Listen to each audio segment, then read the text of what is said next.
Penjelasan fitur dashboard merupakan fitur yang menunjukkan rekap data IRCAM se-kabupaten atau kota.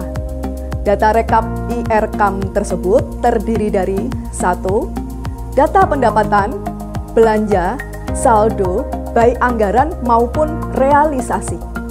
Yang kedua, data anggaran kas dan belanja madrasah se-kabupaten atau kota. Data rekap ini sesuai dengan apa yang telah diinput oleh madrasah. Berikut video tutorialnya. Fitur dashboard terdapat pada sebelah kiri tampilan layar website IRCAM. Pada tingkat kabupaten kota, dashboard akan menunjukkan data akumulasi dari apa yang telah diinput madrasah pada provinsi tersebut, baik sisa saldo, pendapatan, belanja, pendapatan kegiatan, anggaran kas belanja, ataupun grafik.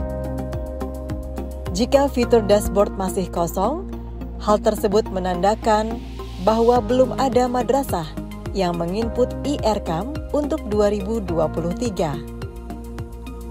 Demikian penjelasan fitur dashboard.